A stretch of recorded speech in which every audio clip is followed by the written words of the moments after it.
Okay, everyone. Well, good morning. Thank you all for being here. You have choices, I know, right? So I'm glad you chose to be here to talk about ADA compliance this morning.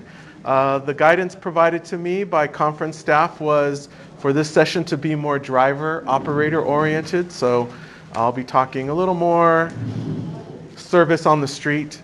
Yesterday's session was more management oriented. So our concepts were from a kind of a higher level, more directing service from a bit of a distance, right? Thinking about training, oversight.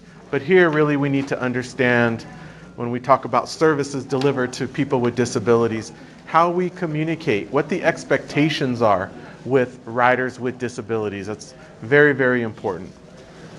So please at any time share your experiences. We only have about an hour together, but what's more important to me than my material and what I have to share is answering your questions, right? Understanding your unique experiences. That's really what's very important to me. So I would not want to leave here without having your questions answered and giving you the opportunity to do that, okay?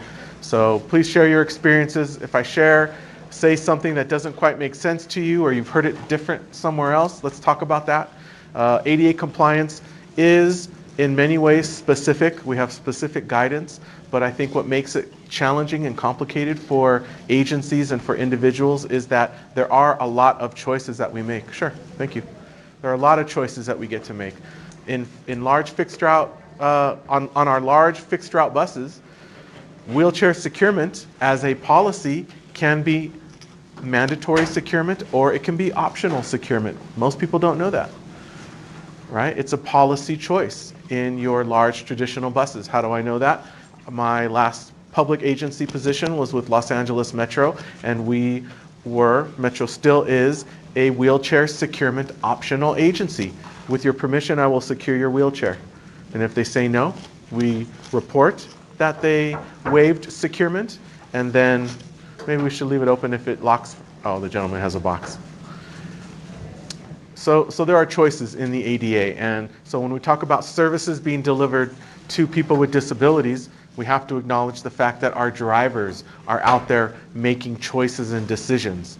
And we're supposed to have policies. The ADA states that we need to train our staff to proficiency to make them experts in their job, and so that's okay. So the role of policies and procedures is one where we are providing the guidance. We are telling our staff how we need services to be delivered. And especially with regards to people with disabilities, our policies should be a reflection of the ADA, what the ADA requires, right? So hopefully during our time today, we'll enhance your knowledge of the ADA. We'll identify some discriminatory practices. Discrimination in public transit is what? There's really two things that discrimination looks like in transit. Anyone know? Denying services, right? If we unfairly deny services to a person with a disability, we say their animal is acting in an unsafe manner. It can't board. Well, what does that mean, unsafe? What do your policies provide as examples of unsafe conduct of a service animal? I'll kind of challenge you right now. Do your policies even provide examples of what unsafe conduct by a service animal is? And if not, then you're leaving it up to your drivers to make the decision, to make a determination as to whether an animal is acting unsafe or not. And maybe for 9 out of 10 drivers, operators, they will make the right decision. But it's that one time when they don't, right? Or that driver, I've worked with many over the years, they don't like animals, they don't like dogs, they're just not dog people. And so every opportunity they have, they take it to deny services to an animal boarding, or there's an argument, and then how do I find out about it? Through a complaint, or sometimes through a lawsuit, right? And these are the things we work to avoid. We're terrified by lawsuits filed by people with disabilities. Whether they are on a solid foundation in their complaint or not, it's something that we're always terrified by. Even many agencies don't want to receive complaints from riders with disabilities. I don't mind complaints, because I get to investigate them. I get to identify, did something go wrong? Was a mistake made? Is it a reflection of bad policy? Is my policy lacking detail? Right? specific to the example of service animals. When I started working at Los Angeles Metro as the ADA compliance manager, and I pulled like 10 years worth of ADA related complaints, and I go category by category. When I got to service animals, all the complaints, almost all the complaints, were about how we identify whether an animal is a service animal. And the ADA gives us two questions that we can ask. Is your animal a service animal required because of a disability? And what task has it been trained to perform?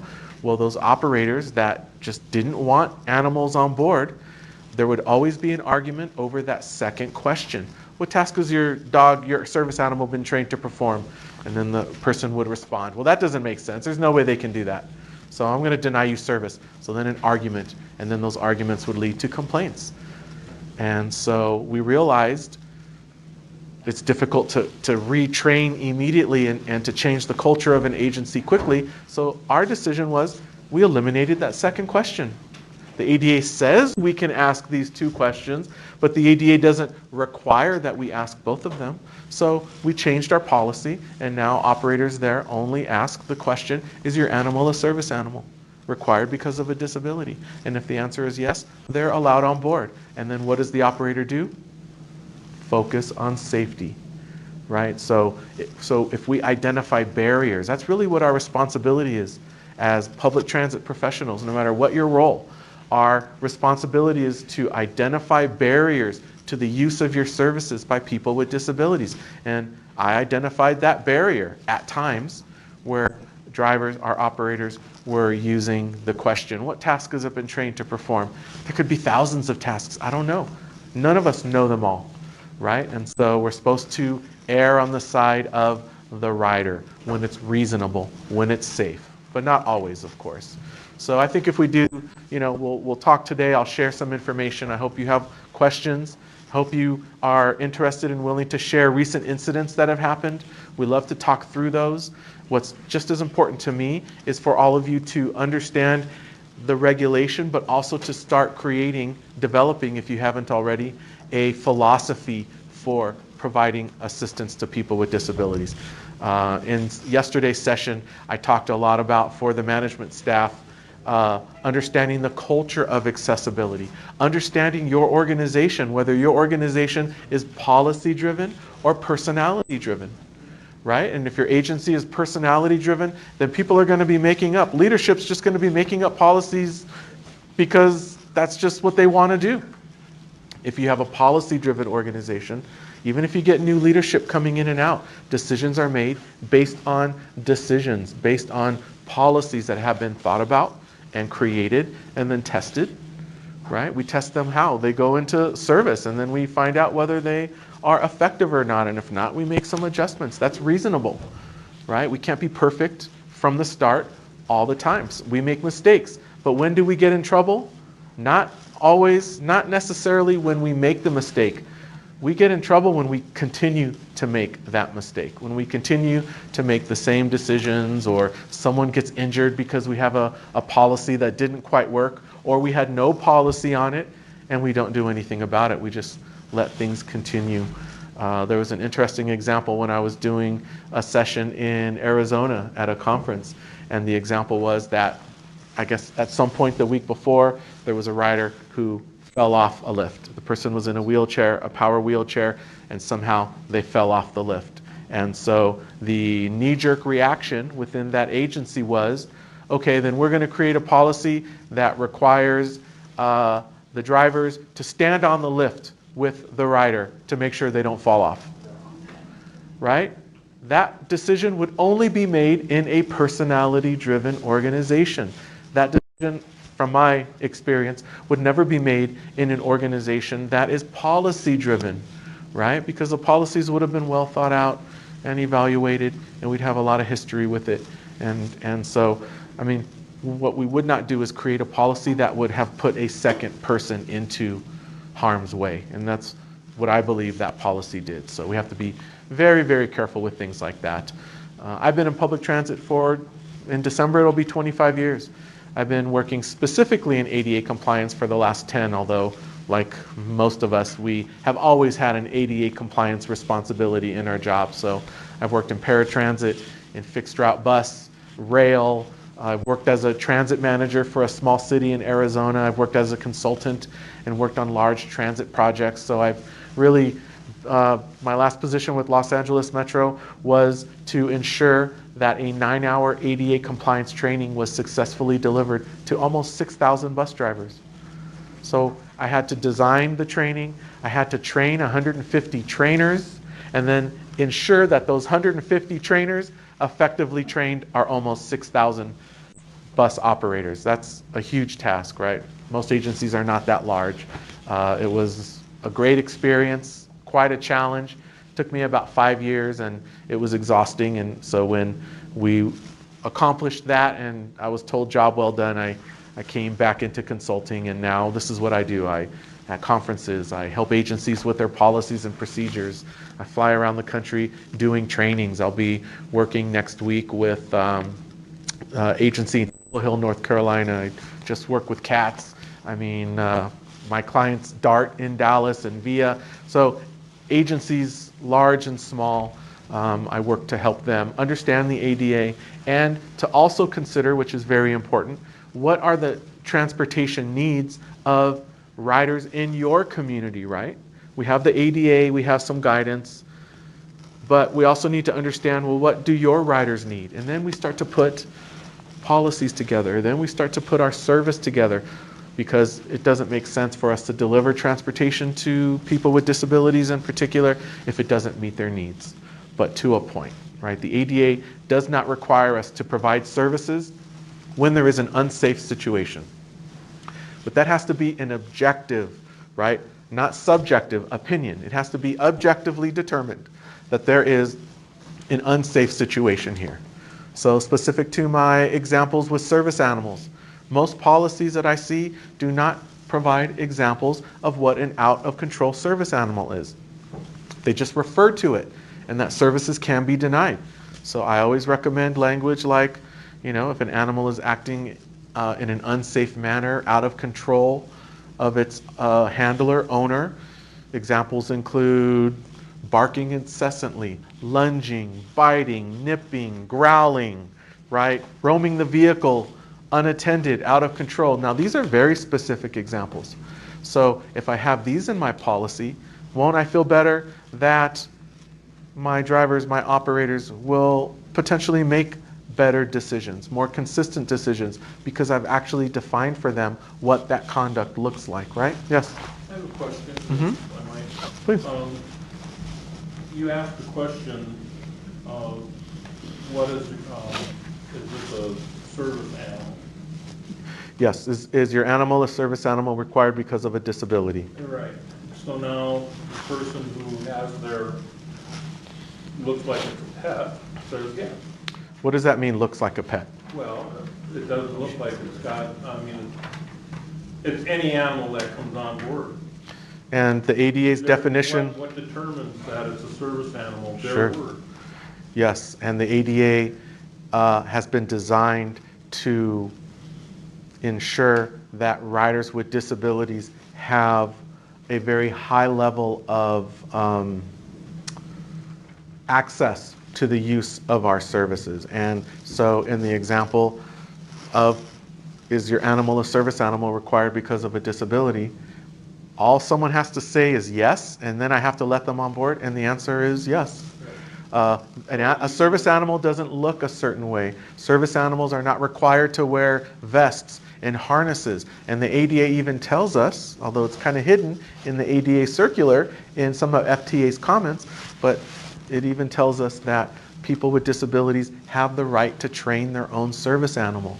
And so, if we just roll with that piece, people with disabilities can train their own animal. It doesn't mean it's going to look the way a $50,000 professionally trained service animal is.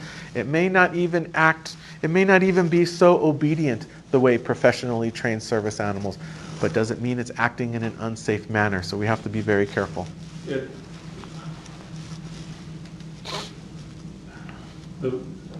What determines how do you know that the person is disabled? Well, I guess what I'm getting at is that yes. It seems like our policy is that anyone you know, whatever animal they have, you know, they can have an emu, come on in. Because there's no way to, you know, a person might have a disability that you can't see, it's not obvious. Very true. And so, you know, it's like, it can cause issues with, you know, what is allowed and what isn't allowed on the bus. And Yes. really the answer is that anyone's welcome. Yes. Right? And the ADA tells us in its definition that a service animal is a guide dog, signal dog, or other animal. Could be any other animal. So I have a question on that one. Sure. What about emotional support animals? Question. So emotional support animals are not defined in the ADA for public transportation as service animals, because the difference between a service animal and a pet and emotional support are considered pets in public transportation. The difference is that service animals have been trained to provide a task for a person with a disability. So an emotional support animal is providing a task, let's agree to that, and it is helping a person with a disability, but it was not trained to provide that task. And the ADA's definition of a service animal for public transportation is very specific, that it is a guide dog, signal dog, or other animal trained to provide assistance for a person with a disability. Does that mean that a transit agency can't have a policy that exceeds the ADA to say, we do consider emotional support animals or any animal used or supported by or supporting a person with a disability as a service animal? Absolutely you can. But what I typically see around the country are transit agencies choosing to follow the ADA's definition of a service animal very strictly, very, very closely to how the definition is provided for us. So does that mean, I'll get right to you. So does that mean there's going to be abuse on our service? Meaning people are simply going to say, yes, this is my service animal and it helps guide me when it gets dark at night. And could they be lying? Yes. And does the ADA, if it was a person, care? No. Why? Because there are certain things that we are willing to accept as a negative consequence in order for us to ensure that the greater good, that the greatest number of people with disabilities have access to our services. And so there's a number of areas in the ADA where people worry about and actually try to actively do something about abuse. The service animal one is one. You just have to say yes, and there you go. In paratransit, PCAs are allowed to ride for free. So I can't tell you how many calls I get from agencies, usually smaller ones, that want to create some policy that the wife cannot travel with the husband, who is the paratransit eligible individual, because the wife is claiming to be the husband's PCA, and they feel like now they don't have to pay the fare, and we're losing the fare, and we're losing thousands of dollars a year, and that's just the way it goes. I mean, anyone can be a PCA at any time, and we shouldn't have any requirements that PCAs are registered and have to prove this or prove that. And the assistance provided by PCAs doesn't have to be provided during transportation, during the services that you are providing to them. It could be at home, it could be at work, it can be anywhere and everywhere else. And so these are the types of issues that agencies struggle with, because sometimes we feel like we're taking advantage of, but the truth is we are simply ensuring the greatest use of our services. And sometimes that means that there may be some people that abuse the system. We have examples of that everywhere, right? People cut the lines when you're getting coffee. I mean, you know, there's just examples of it in society where, I mean, the In-N-Out line. Anyone know In-N-Out hamburger? It's big where I'm from in Southern California, and there are cars trying to cut those long lines all the time, and sometimes they get away with it. They're cheating the system, I suppose, but not quite the same as with service animals, of course. But we can see that the ADA wants us to be supportive of the needs of people with disabilities. Thank you for your patience. No, no, just to add on to what you were mentioning, how could you even tell if the person's disabled? Yes. And speaking from personal experience, because I'm a vet, and like yeah, just because I look like a normal overweight person, doesn't mean that I didn't have freaking flat, head injuries and all kinds of stuff. And having my dog, I mean, I've gotten to the point sometimes where, I mean, this was years ago, before COVID. But I mean, I had to even pull out my damn military ID card, my retired card, because the damn driver, or wherever I was at, didn't even believe I was disabled. I'm like, Yes. come on. Yes. I mean, that's what, I mean, I don't want to say ignorance, but that's kind of like what you're talking about, policies and compliance and policies that are within the organization of whatever Yes. set transit company it is or whatever. Correct. So, We do have, and that's a great example of, we do need to pick and choose our battles wisely, right? That could lead to, if the gentleman was denied services because the driver didn't believe he was a person with a disability, even though he had proof or show the ID or whatever a service requires, and services were still denied, that is a violation of the rider's civil rights. The rider would have the basis to at least file a complaint, right? Sue. So we have to be really careful. That's why I encourage, I'm not ordering, of course, but I encourage, like, we need to pick and choose our battles. And if we need to let people on board, there are people with hidden disabilities. That is real, right? We never know when someone is disabled. And that's why, if we look at the screen here, the ADA requires us to provide a reasonable level of assistance. This is to people with and without disabilities. And so if someone is asking for assistance getting to their seat, I hope your policies and the culture within your organization doesn't lead your staff, your driver, your operator to say, oh, you look fine, go ahead and find your own seat. That would be potentially discrimination, right? Because we need to provide a reasonable level of assistance. What does reasonable mean? Well, anything that is safe for us to do, anything that our policies require us to do, I would say, is meeting the standard for providing a reasonable level of assistance. And that includes using accessibility features. So we have this requirement in the ADA that says that anyone can use the lift or ramps. Even people that are standing, ambulatory, that can walk. The lifts are to help people to get on the vehicle. We should not be calling them wheelchair lifts, because that's limiting language, and limiting language leads to limiting thoughts and practices. I had an agency contact me a few months ago. I don't know if anyone gets my ADA tips, but I put this one in there. And they called and said, we're having such a hard time with some of these drivers because they don't want to let anyone on the wheelchair lift unless they're in a wheelchair. What are we supposed to do? And my response was, well, the first thing we need to do is stop calling it the wheelchair lift, right? That's limiting language, and that leads to limiting thoughts and limiting practices, and that could be leading to discrimination, and of course we can't have that. So we have requirements to ensure that people with disabilities get to use the accessibility equipment. That means we also have requirements to ensure that they're properly maintained, and that's why during our pre- and post-trip inspection we should be checking all of our accessibility features, right? Lifts, ramps, lighting, the securement systems, the seatbelt, shoulder harness. Signage could even be considered accessibility features depending what material, what information is on there. So we have lots of examples of accessibility features that people with disabilities and others benefit from, right? The lifts and ramps are equally beneficial to a parent that might have a stroller, right? Someone that might have those folding carts with their groceries or their laundry inside.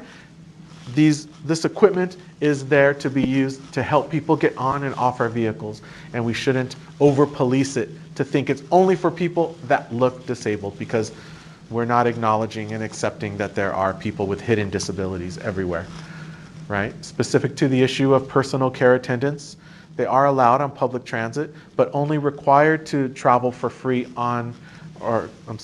PCAs are allowed to travel on public transportation, but are only required to travel at no cost on paratransit.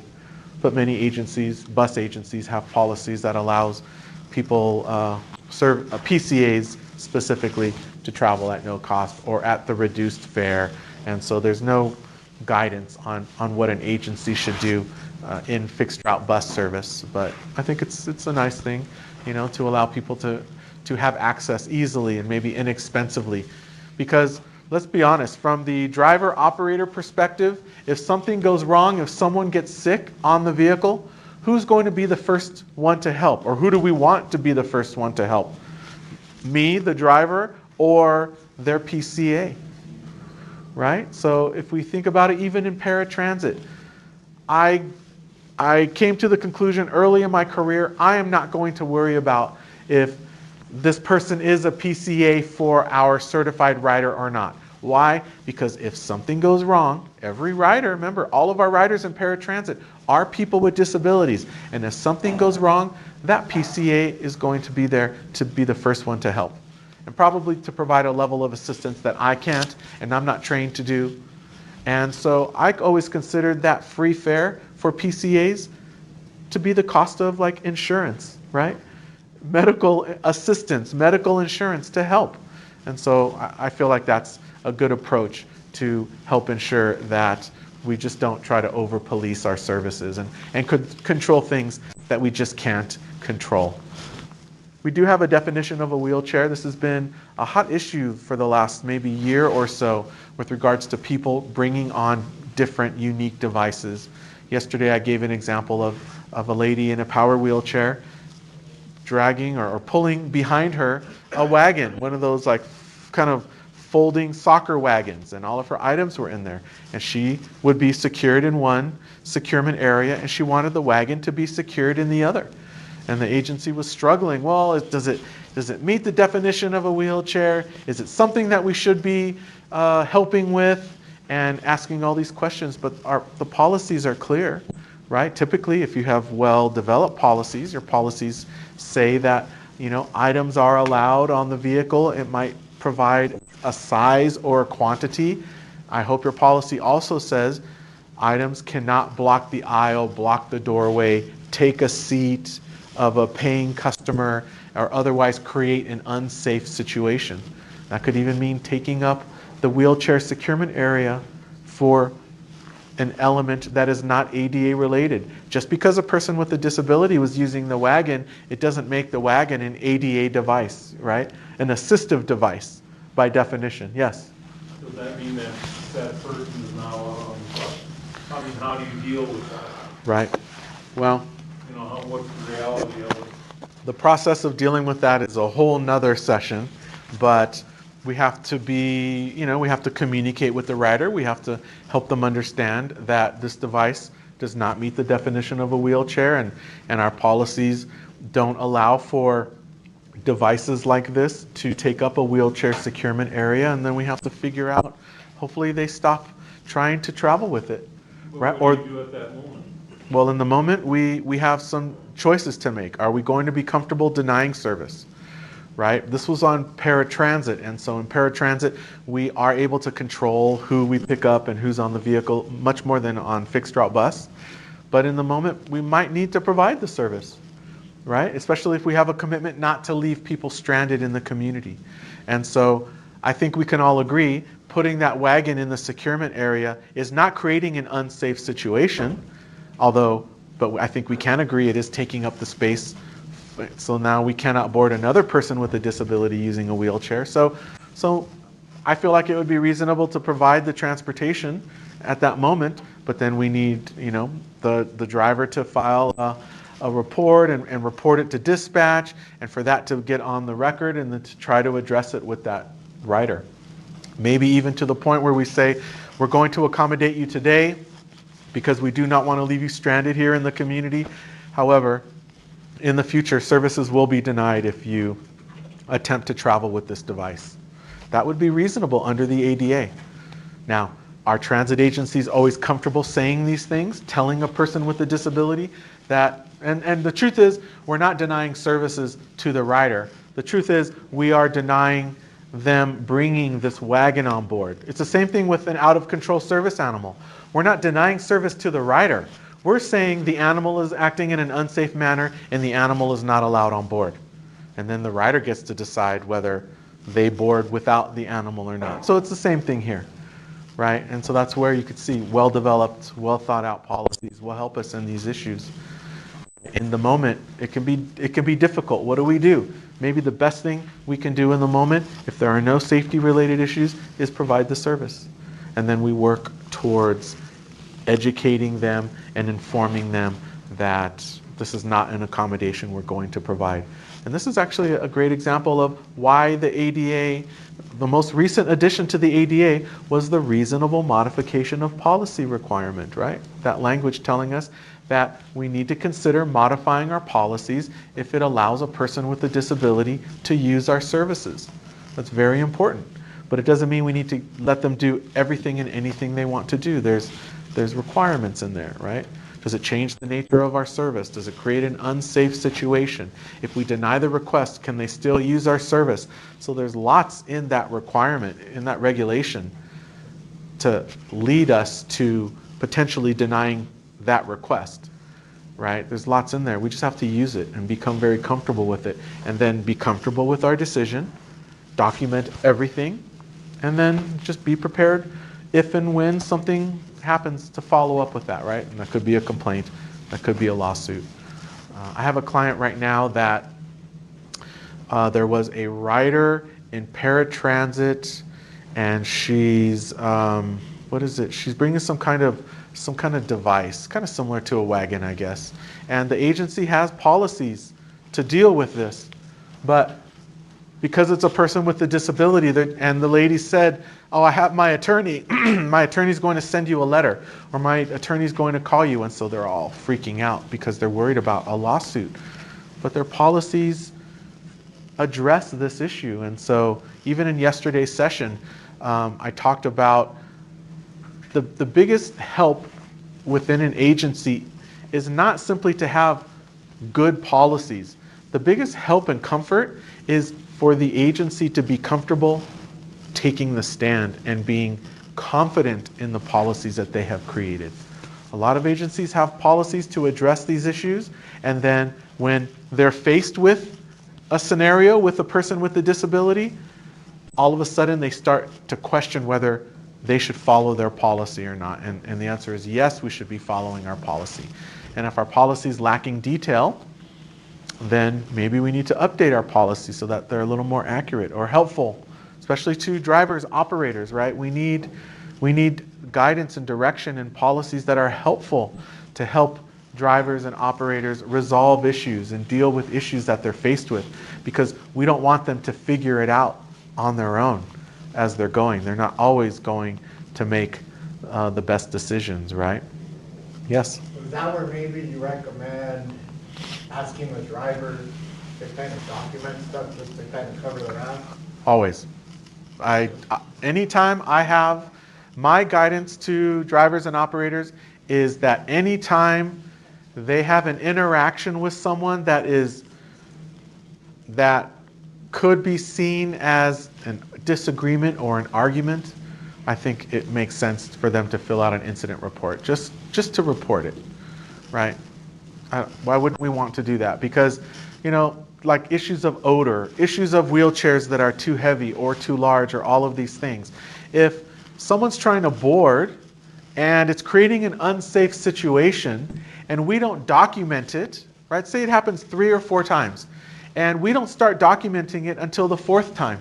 How many times did it happen? It happened once. Yet we have a pattern or practice of this unsafe behavior, right? So that's why I say, why wouldn't we? I encourage agencies to document things the moment they happen, right? If something is called into dispatch, that there was some disagreement or this rider wants help with a case of water and that violates our policy for providing assistance, maybe we'll help with 2 grocery bags or maybe 2 gallons of water, but to carry a whole case of water, I think it's reasonable to determine that that is unsafe for the driver, right? That could cause injury. And so if that gets reported, why wouldn't dispatch note that as a little report that there was this incident and all of the details, so that it happens the next time it is technically the 2nd time it happened, and we now are building a case that this is a pattern and we need to do something about it, right? So when we're talking about riders that either they in their wheelchair are excessive in weight or oversized and maybe they can't fit on the vehicle, we always have to give riders the opportunity to board, right? We can't just look at someone and say, oh, your wheelchair, it's going to weigh too much, for our lift. Or there's no way it's going to fit through the doors, so I'm going to have to deny you service. That would be considered discrimination. We have to give them the opportunity to board our vehicles. And if they're able to, let's just say we have a couple different vehicles in our fleet, right? Let's talk about for paratransit or demand responsive dial-a-ride services. We have a couple different vehicles, and maybe this person can fit in our largest vehicle. And so now they make a request to say, I would like to be transported only in the large vehicle that you have in your fleet.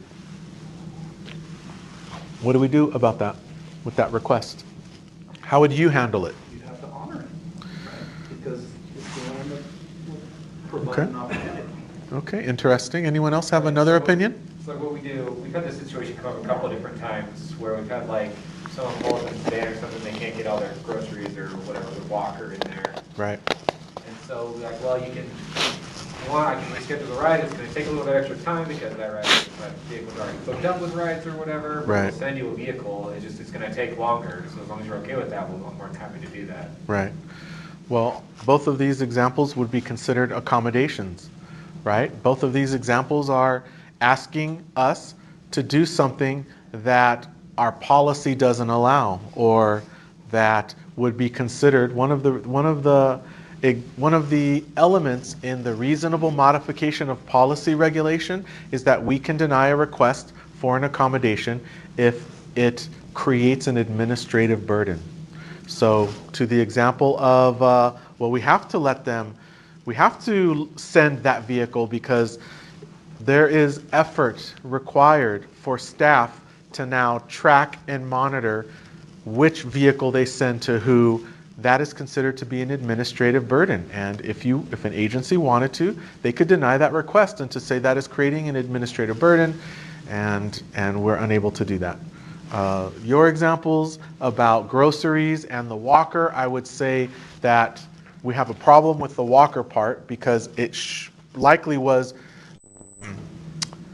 expressed during the reservation that they would be traveling with the walker. So Well, it's like she uses the walker, she doesn't use it to get in and out of the vehicle, she uses it to carry her groceries. So she's not using it as a mobility aid, she's using it as extra storage, basically. But how does that impact whether it fits on the vehicle or not? Right, so. Does it fold? It was a situation where she had tied her grocery bags to the front of her walker so it couldn't fold and fit in the vehicle we had sent. It just wasn't gonna fit the way she had rigged it, basically. I see. So it fit in other vehicles just fine, just not the one we had. Right. So the walker had items on it, but she was still walking with it like this? Yeah. Then I'd have to say she was using it the way it was designed. The bags are, in addition, right? The bags are the cherry on top. Now we need to figure out what to do with that. But Right, well, we got her a new vehicle, it wasn't like we denied Sure. the service. But no, I understand. they just move around and stuff. Yeah. But that's how we talk through these things. Okay, let's start with the walker. You said she's not using it the way it was designed, and I think she was, because she was still walking with it, and how are we to know, right? She might have good days and bad days, and maybe the days the driver sees her, it just seems like she doesn't really need that thing because she's quick. We don't know what tomorrow will look like. So that's the philosophy part of all of this in making a judgment and making a decision. So we have to be really careful. But the bag issue, yes, if the bag's like on a wheelchair, on a walker, or someone just having too many bags, if it's creating an unsafe situation or preventing the delivery of service, we have a right to address that, right? To be reasonable in how we address it and to try to meet the needs of the rider while also ensuring a safe environment. We don't want to be delaying services, things like that. So some of these issues have multiple dimensions to them, right? Different levels to them. Was there a question over here? Yeah. So at what point is them modifying their aid? I mean, just so like in that example, because I've got a few others, yeah, she can use it to walk, but it's also expected that thing can fold and fit. So it violates as much as it complies. So. There are walkers that cannot be folded. But I'm assuming that when the reservation was made, she said she had a foldable walker. That's why they sent this. That would, I'm making some Yeah. assumptions by Yeah. walker. Yeah. So like, an example that we had to deal with, people modified their wheelchairs so it could no longer be secured. They took away the securement points to fit some baggage storage things they'd like, so that we would have to then secure the wheelchair to a less sturdy material, thinner wire. If we got in an accident, it wouldn't hold a darn thing. Sure. So I rejected it. And asked for the proper securement points to be put back on. Okay, that's a very interesting example. Let's talk that through. Yeah. Because I think, because this is fascinating. Yes, okay. So, the ADA has language in it that says, and the FTA's discussion on this issue in the ADA circular, there's a document I recommend all of you get and read. It's called the ADA Circular of 2015. It has the FTA regulations in it, and then it's followed by FTA discussion. So we can read into the mind of the FTA on these very important issues and understand what they think is reasonable. The language tells us that we cannot deny services to someone if we are unable to secure their wheelchair successfully. The ADA also, we can also infer things by what is not in the ADA. The ADA has no language that talks about having perfect or ideal or connection points for our tie downs that look a certain way that are in certain places. And so, based on all of that, my conclusion about how to handle a situation like that would be, number one, is it safe for us to bring the wheelchair, however it was modified, on board or not? Is it safe to get it on and off our vehicle? Is it safe in the securement area, meaning it's not taking up the aisle, it's not so large, right? If the answer is yes to all of those things, now I get to securement. Securement is about safety, but we don't always have the ideal securement points and locations to secure to. On some devices, we can do perfect, right, securement. Everything looks exactly the way it's supposed to be. And on some devices, maybe because of its design, maybe because of bags or whatever, maybe the best we can do is some really bad locations that would not be considered ideal or safe. But we can't anticipate an unsafe situation and deny service. There is a standard in the ADA that says that we deny services when there is an unsafe situation. We don't deny services in anticipation of an unsafe situation. Does that make sense? Yeah. I know there are still liability issues and... I just want to clarify one thing. So we pick up the same individuals every single day. Yeah. He came in, we're able to transfer him to a regular seat. It's just whether I'm going to bring that chair because it now poses. So to do exactly what it was you know what mollywebbing is. It's you see it on those tactical looking backpacks. It's stretchy cloth. Okay. Pretty much, and that's what he's covered the whole back half of this thing with. And so where are you supposed to put it to? Because most of us that run these vans have these Q-straight systems, and they won't latch over everything. Yeah. That's why chairs like those are designed to come with these attachment points. At some point when they've modified it so far, it's no longer meets what it was. If I modify my vehicle too far, it's no longer safe on the road. But you can get the tie downs onto this. Separate from whether you like where you're putting them, can you attach your tie downs? Yeah, I could put them in his hand. Well, no, the securement system is to secure the wheelchair to the floor. And then we have the lap and shoulder belt that secures the individual. So they're two separate systems, right?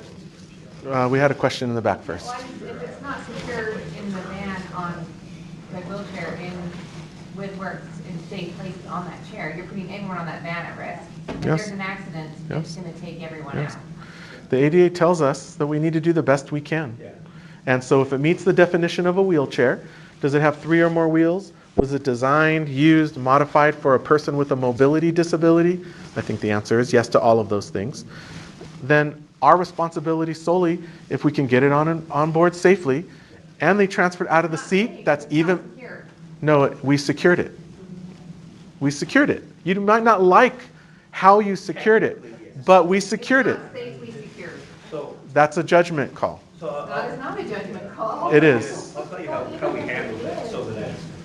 So we then provided a chair that could be secured until they were able to reattach their restraints on it. And everybody was perfectly happy about it. Mhm. Nobody was upset or arguing. He didn't miss any days. Everything was transported just fine. But I don't know where the point of, just because I can technically put a hook on it doesn't mean it's going to stay. Exactly.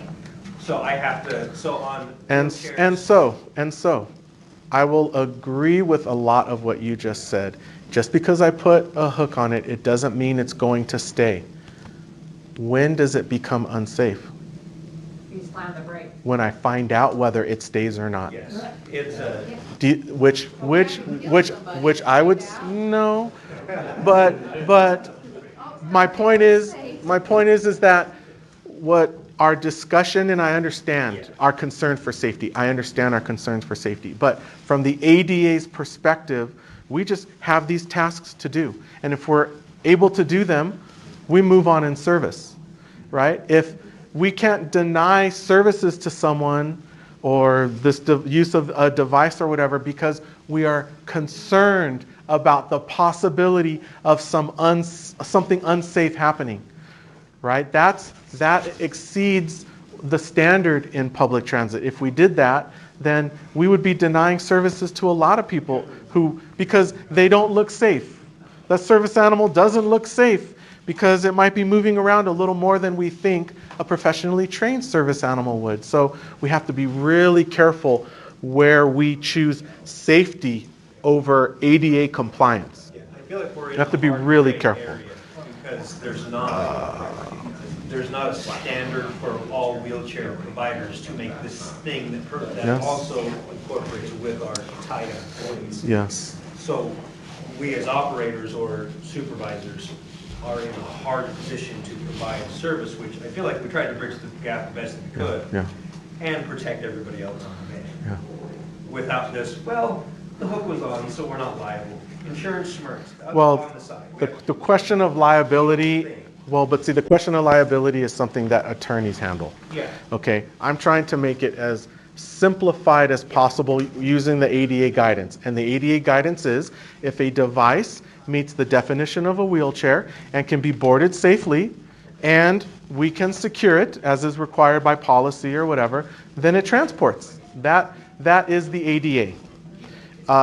We can choose to throw in our subjective opinions about what could happen. That puts us in dangerous territory, though, because how can I defend it, right? How can I defend something that hasn't happened, right? There's another something very similar that comes up is a person in a wheelchair that doesn't have leg rests, foot rests. And agencies continue to try to create policies that say if a wheelchair doesn't have a footrest, that it cannot be transported because they're worried about the rider being injured. They're worried about something that hasn't happened. Even if it happened with another rider, it doesn't mean it's going to happen with this rider. And we can't project. We have to treat every rider with a disability, every person, as an individual situation. So just because you got injured without footrest, it doesn't mean you will. And so agencies try to create these policies across the board. And that is a violation of the ADA because we don't make decisions in anticipation of things. We make decisions with data, information that we have, right? And following the guidance from the ADA. So there was the gentleman in the back, I think, first. I think you answered it. I mean, This is tricky. Bringing it back down to like simple, like how you're explaining it. Yes. I'm not trying to get into. Yeah.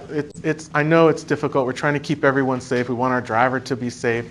You have something to add? I guess, why is it so much more important to accommodate this one person than the safety of all the other people on the bus. See, that's, Yeah. I Well, guess but that's what's happening a lot in our world. We have to accommodate this one person without it, and when it affects everybody else who's around, you know? And if but I don't know where I haven't heard any evidence that it's affecting other people. I've heard opinion that it could, but I haven't heard evidence. That's the point I'm trying to make. Not that I want to disagree. I don't want to downplay safety, but what I heard is opinion that it is unsafe. I haven't heard fact that it is unsafe, right? And unfortunately, sometimes the fact that it is unsafe is when there has been an accident, and then we found out that it was unsafe, right? The ADA doesn't allow us to require footrests. So I have to transport this person, and all of a sudden, in normal operation and assistance, and I'm doing a great job, all of a sudden their foot falls under and it breaks their leg. I did what the ADA required me to do, and there was this safety concern. So now I can address this with this rider, right? I can say, listen, we've identified an unsafe practice with your lack of footrests, and so we need to make sure that this is addressed so that this doesn't happen again. I do that with that rider. I don't do that as a policy to everyone. That's why, be careful with opinion or anticipation of something that hasn't happened or may or may not be reasonable. I don't want to say it is or is not reasonable, but it definitely could be questioned whether that determination is reasonable or not. Okay, so then my question may be possible solution, and I don't know because I'm not up from the ADA policy of this, but if the ADA requires a wheelchair to be a certain way, and if they change that wheelchair, then it's no longer meeting what they require, correct? Well, let's go back to the definition of a wheelchair. We only have a couple more minutes, but this is very important, so I want to make sure we address it. Look at that. A wheelchair is a mobility aid belonging 3 or more wheels, usable indoors, designed or modified and used by a person modified. And it was described that this wheelchair was modified. I asked, can it be secured? Yes, but not where we normally want to. That's not, can it be secured? That's an oversimplification, but yeah, I understand. It's, when I do advanced wheelchair securement trainings, we talk about these are the ideal locations. And these are less ideal, and these are not as great, and these are terrible, right? Like attaching our tie-down hooks near the wheels, and the angle of the belt is like horrible. But if that's all we have, that's where we need to put those tie-downs. That's the challenge of wheelchair securement. We don't always, maybe we don't usually get what we need, right? According, as far as the ADA is concerned, didn't you mention that Los Angeles? Can we limit the conversations, please? Thank you very much. Didn't you mention that in Los Angeles they had the option of not tying down the wheelchair? There's several agencies, but LA is one. Yeah. So Metro. All determined by policy of the transportation company. It's, well, Whether or not they get tied down. that is, yes. No, whether they get secured or not is a decision of the rider for Los Angeles Metro. Right, but what I'm saying is that generally speaking, the ADA says if your policy of your company says that it's optional, then that's what's followed. If your policy is that the wheelchair must be tied down, that's what you follow. Yes. But there obviously is a big window, so it amounts to that you try and follow your company policy, but if you're in a situation where you can't follow it perfectly, it's not going to be a problem with the ADA because they allow a wheelchair to not even be tied down. But if a rider wants to be secured, they must be They have to secured. be, yes.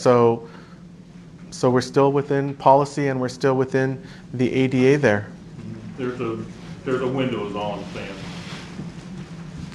Yeah, I guess that's kind of what we were talking about, our little side conversation. Sure, let's hear it. I had a lady, we picked her up at a rehab facility. She had a 3-wheel scooter. It fit with ADA and there were no hookups anywhere on it.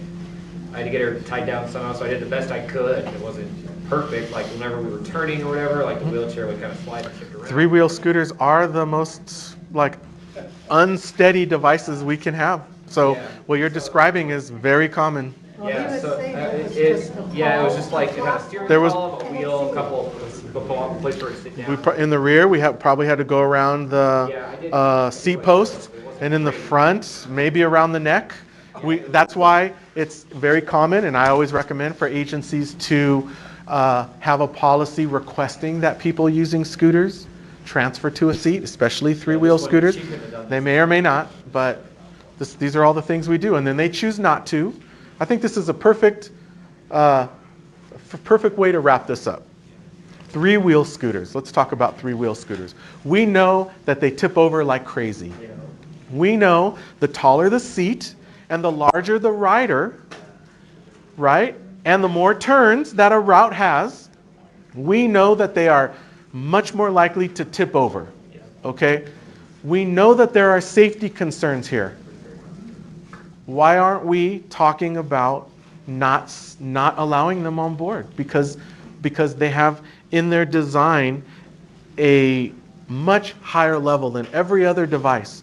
Why aren't we talking about not boarding and securing those? Because they have these incidents 10 times more than every other device that we have. Because it meets the definition of a service animal. Of a wheelchair.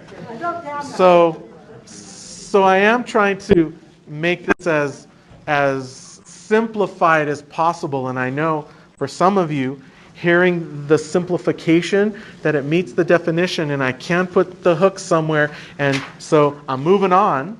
I know that message from me is sounding like, well, you're just ignoring the realities of safety and you must not care about your riders, and of course that's not the case.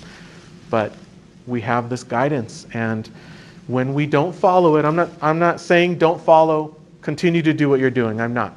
But last thing I'll share with you, I also work as an expert witness in lawsuits.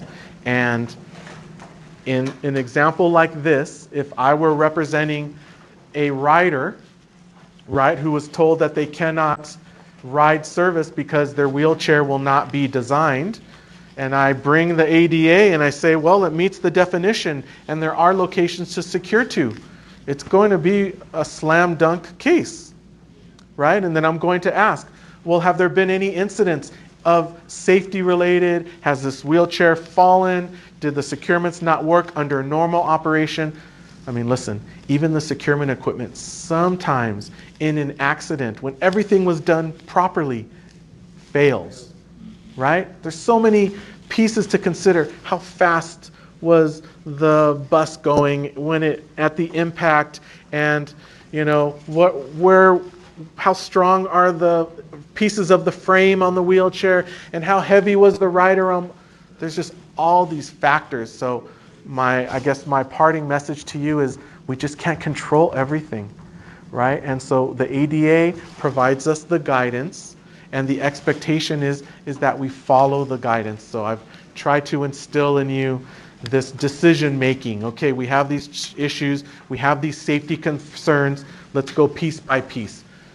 Does it meet the definition of a wheelchair? Can I get it on board safely? Does it threaten the safety of my driver? Does it fit in my wheelchair securement area? Do I have locations, whether I like them or not, to put my securement hooks, tie downs, right?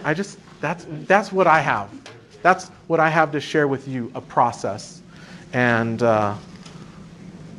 it's unfortunate when people get injured, when it feels like we could have prevented it. And that's where the choice is. You can prevent it. Are you going to prevent it by denying services to someone? And now is that going to be discrimination? And then sometimes this is battled out in the courts, and so, or with attorneys. And these are very complicated issues, right? Or emotional, at least. Yes? Always. Always. But on this one, it's very cut and dry. It is really cut and dry, because the ADA even has language and talks about, and in the FTA circular, about we cannot make decisions in anticipation of something, right? The ADA uses the language, a pattern or practice. I'm sure most of you have heard that term, right? We need to have a pattern or practice of something, or at least a very specific incident of unsafe conduct, behavior, right? They broke their leg because there's no footrest. That's no longer a concern. That's a reality. We don't want it to happen again. Let's work with that rider to do something about it. But we can't make a policy, a blanket policy, and to now limit every other rider. The ADA addressed that specifically. So I know some of these issues are very challenging, and you're all trying to provide great service that meets the needs of your riders and to ensure that everyone is safe. And that is everyone's goal. And there are some challenging pieces of the ADA at times, perhaps, to swallow. And I'm happy to help walk you through all of that and to support your decisions. I'd never say it's wrong to do something. What I like to say is perhaps there is a weakness or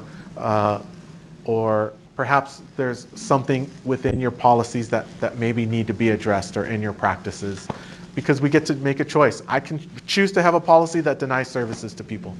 I can, and then cross my fingers and hopes no one sues me. And there are a lot of agencies that do that in different ways because it works for them.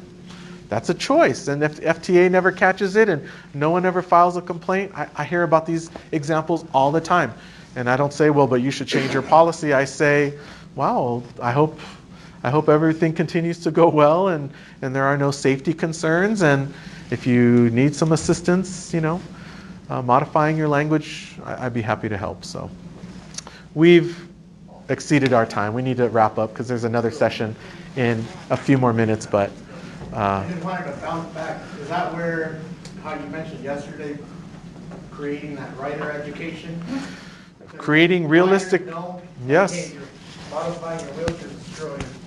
Well, but in that example, the ADA even says that they get to modify their wheelchairs. So, and I can, in this example, I can secure it, even though I don't like how I've secured it. I can secure it. There's, in the most simplest form, there's just not a lot to work with there.